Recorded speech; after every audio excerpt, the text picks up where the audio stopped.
Hello, and welcome back after a very long hiatus to Fire Emblem Shadow Dragon. I realize it's been almost a year since the last video, but there's a good explanation for that. You see, after the prologue of this game, Marth goes into hiding for a year before anything else happens in its story, so I was just trying to simulate that with this playthrough to give a realistic experience of what actually happened to him. Oh, hang on. I'm checking my notes here, and it looks like I was wrong. Marth's exile was actually 2 years, not 1. Oh, sorry about that mistake, everybody. I'll see you all in another year. Just kidding. Let's get back to it.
So, here we go, a random pirate attack on this island starting the adventure off properly.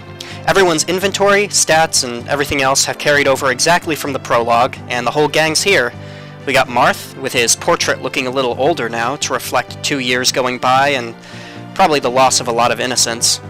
Cain and Abel, Grandpa Jagan, good old Gaggles. Should probably give him that steel bow we got at some point. Once again, R.I.P. Frey, but we've got a couple new units here to cover.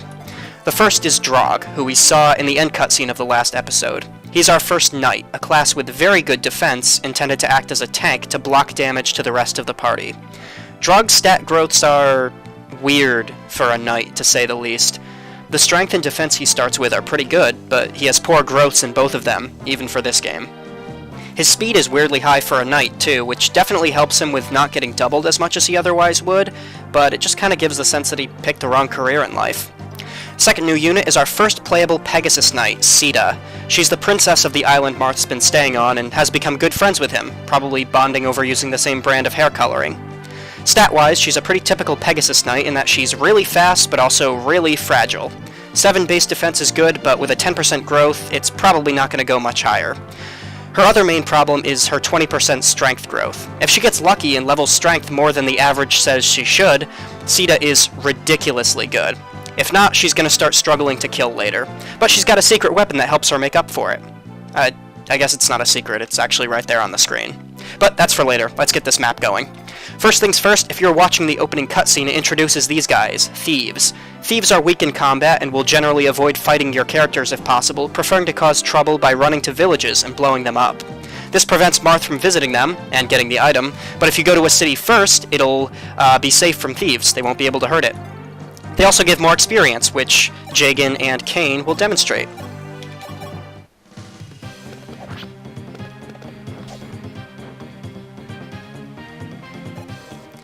Remember, we really got to get Cain's lance rank up so he can start using javelins as soon as possible.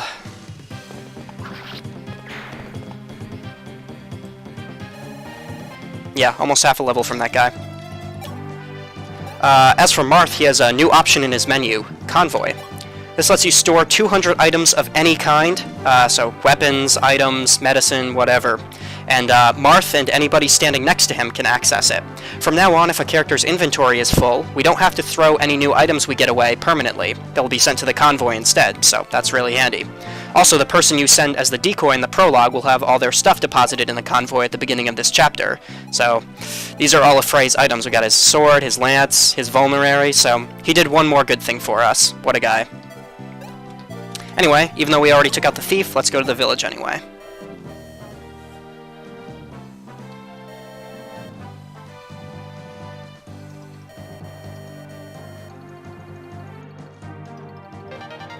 And we just got a bunch of gold from that village. And conveniently, there's an armory right here where we can spend it.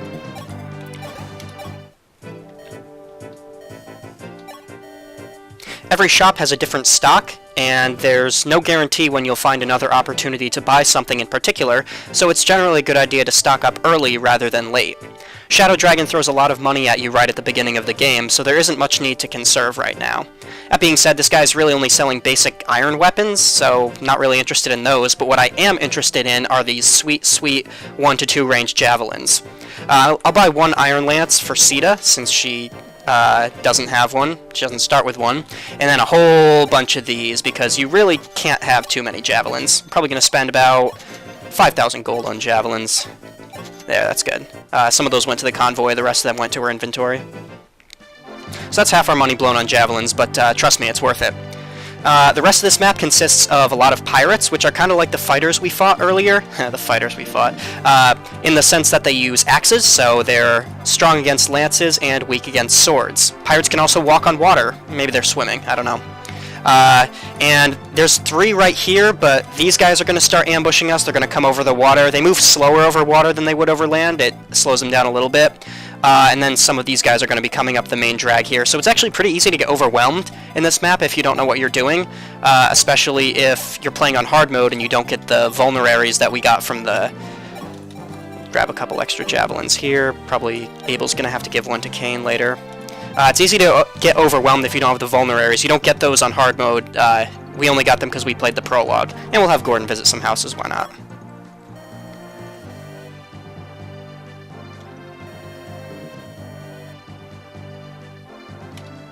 That's exactly what I just said. What am I even doing here? That old man knows everything about this game already.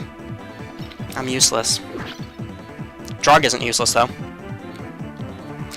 Little inside joke based on his name. See, Drog backwards is guard, G-U-A-R-D, which makes sense for a defensive unit. In Japanese, his name is Doga, which backwards is a god. On my first playthrough of this game, before I really knew actually how to play, Doga was a god for me because he was the only character who didn't immediately get killed in the later chapters. I figured, like, oh, if he can't die, then he's the best unit in the game. So what I basically did was give all the kills, all the experience points to Drog, and nothing else. Pretty bad tactic, now that I'm thinking about it now, but, you know, back then it was the only way I could win. And then the levels got so hard that I couldn't win. There's no point giving Cain a javelin, you can't use it yet. Cain, you're so useless. Man, I didn't expect this guy to go over water trying to get to Jagan. Like, that's the most suicidal thing you could do, is try to run straight at Jagan. We can give Drog extra javelin. Give him this one. Gordon still on house duty. The game got hard enough that I couldn't even beat it with my superpowered Drog, so I used action replay to give him unlimited health. Good times, good times. Simpler times. Yep, we didn't forget that. Don't go near archers with flyers.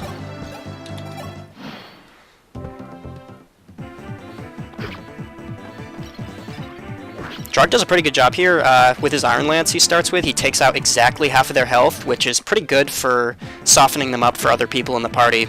Sita really struggles on this map because she has weapon triangle at disadvantage against everything. She can only use lances. She can't use swords or anything. It's actually looking a little bit scary.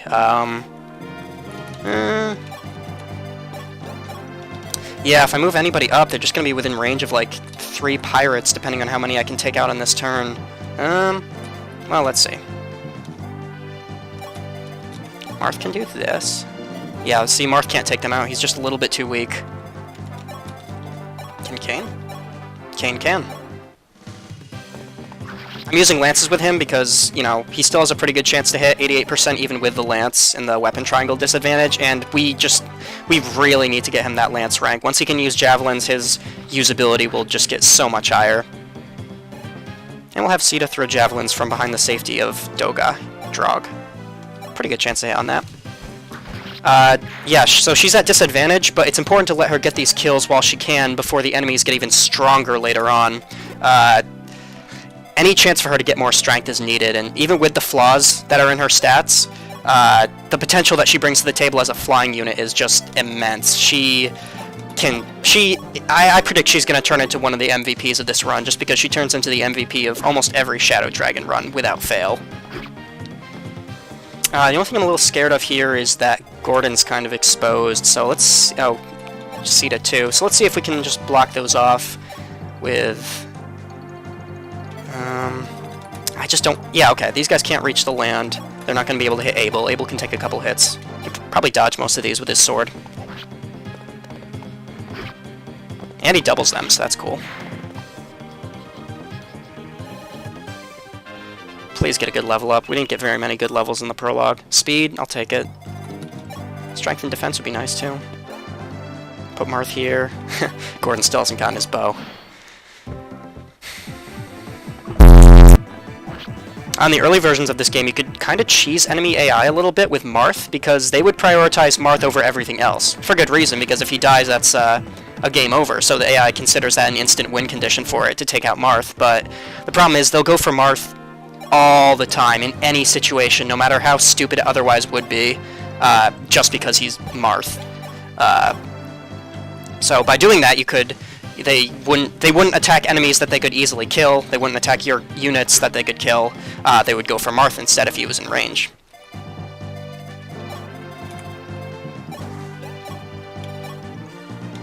Not so much in this game. They will prioritize kills, I'm pretty sure. I'm sure I've played this game enough to know that.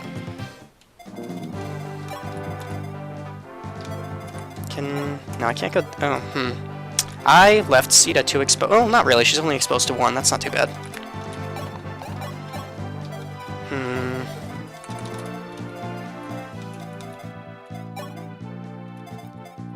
If I go here... Kill you with Marth. Always want to give levels to Marth. We gotta use him throughout the whole game. Might as well make him look kind of strong. Yeah, Gordon should be able to soften that other pirate up enough. Pretty good level. Come on, Gordon, earn your paycheck. Not bad. And Abel can take him out.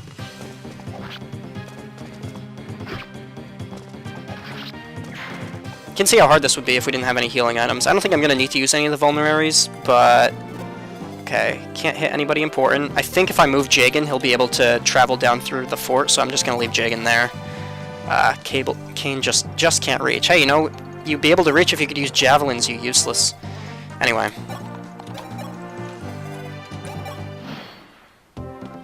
Oh, crap. Ah! Sita! Oh my god. She wouldn't have died, but, like... it was just sloppy of me. I didn't even see that. She would have gotten really close to dying. Would have not been fun. Who do I give this to? Abel? I guess he's here. It'll be easy for him to catch up anyway. Don't miss. He wasn't gonna miss. And D rank and swords. Cool, now we can use slightly stronger swords that we won't get for 2 more chapters. Yay! Okay. Finally get the steel bow. It's stronger, less accurate. You know, basic. Yeah, he gets doubled when he uses the steel bow. That's hilarious. You suck, Gordon.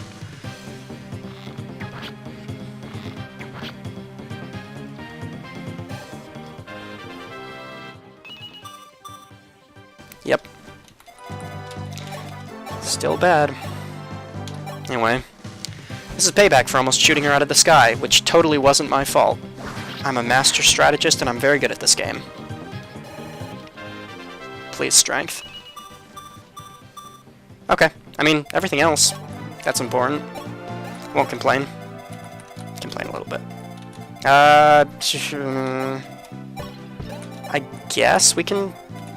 Yeah, we can pretty safely put Cain on this fort. He should draw their attention. Hang on. I want to pull both of these guys at once. I don't know if I can overlap. Yeah, okay. Put him here. And assuming the enemies don't do anything too stupid, this should draw both of those guys to attack him. And I think they did something stupid. You were supposed to attack him from the other way. Now your friend can't get to him. I think crossing that boundary draws them in. Oh, speed. Nice. Yeah, it draws them in anyway, so he didn't get to attack both of those on that turn, which kind of bites, but we'll see if Drog can yeet a javelin into this guy's face and take him out. Yep.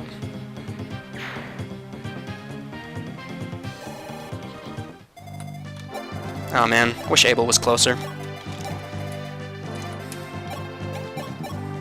Ah, come on, Marth. Let's see. Jagan hits him with the iron sword. That's 8, 10, not enough. Silver lance? Probably a waste of a silver lance use, to be honest, but... See, I want Seated to get a confirmed kill is all. Like, that'd be useful, but... We'll just do this.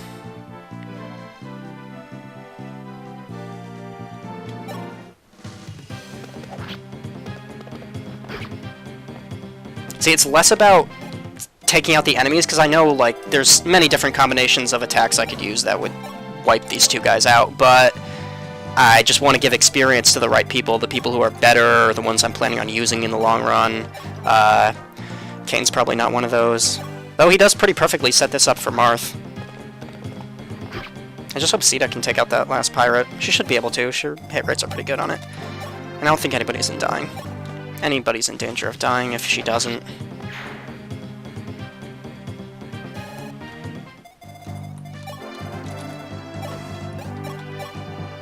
Yeah, 92%.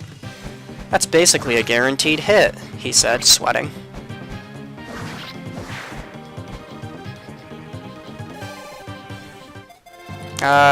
Gordon's not gonna... Yeah. Gordon's not in any range to actually help out with this last fight, so we'll send him back. I think there's a house I missed. I think the one on the far left I didn't get to. Marth, are you sure? I mean, the battle's that way. No, Gordon, just go back the way we came. You're being helpful.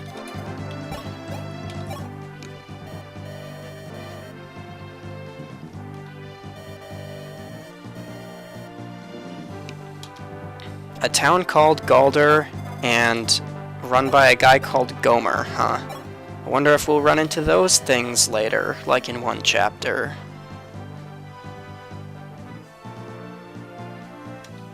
Here's interesting. I mean, we were going to go to the village anyway, but it's cool to give you a little preview of what you get from it. Dun dun dun dun dun dun dun.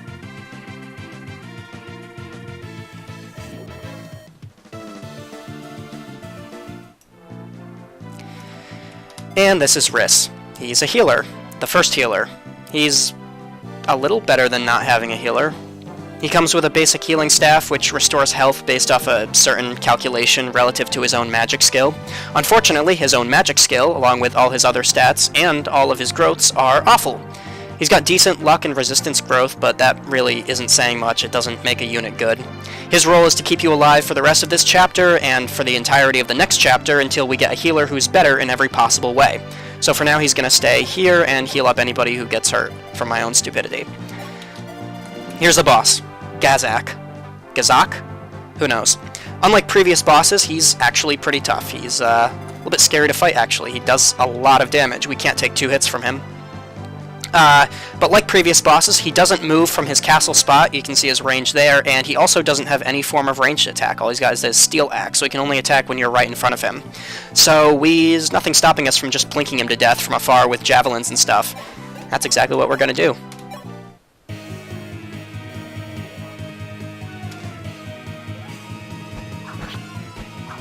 Damn. Didn't expect her to hit both of those. This is going to take a little while because we have really bad hit rates on most things. Oh, jeez. I guess we can leave Cain in range. He has a chance of doing decent damage, and he's not going to die, so... Go ahead, Cain. We'll give Jagan a javelin, I guess. Might be able to help out here. Conveniently left everybody else too far away to do anything. Yeah. Oh! Okay, I'm sorry about everything, Cain. You know, you do a good job. You get the crits when we need them. Man, that was really helpful. Cain, how many times is Cain gonna prove me wrong? Maybe I should start making a counter for that. Okay, so there's a chance that Abel is gonna take him out here, but I want to give the kill to Sita. I just want to get her as much experience as possible, and I think she'll level off of this. How much will Jagan do? 6. Yeah, okay, I'll try it. Nope. Alright, Abel, you're up. Try to hit one, but not the other, if that's possible. I mean, 50-50 chance, bite. Never mind. Where are these crits coming from today? And it's always the Cavaliers, too. Alright, I guess Abel wanted the experience. At least he put it to good use on that level. That was a pretty good level. And a vulnerary. Well, here's the end of the chapter. Nothing left to do but seize. We grabbed everything, went to all the houses, did everything. Oh wait, Gordon didn't go to this house. Visit the house, Gordon.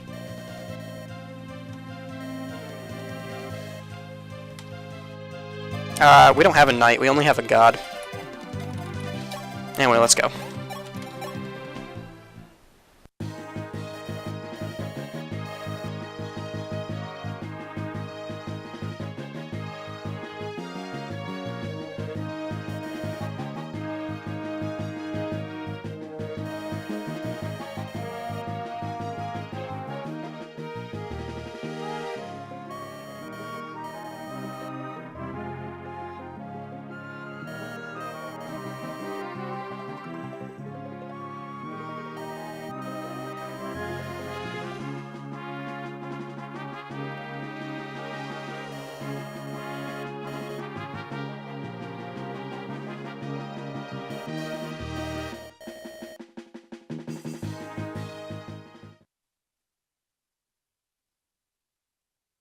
I feel like that scene could have used a little bit more development in the remake. As it is, the king just kind of says, "Oh, you beat up some pirates? You're definitely ready to take on the evil empire that controls the whole world, my lad. Okay, bye." And Marth doesn't even say anything, he just stands there and stares. But rushed call to adventure aside, that's the end of Chapter 1, and the beginning of Marth's adventure. Join me next time for Chapter 2, where we'll take the fight to the mainland. See you next time.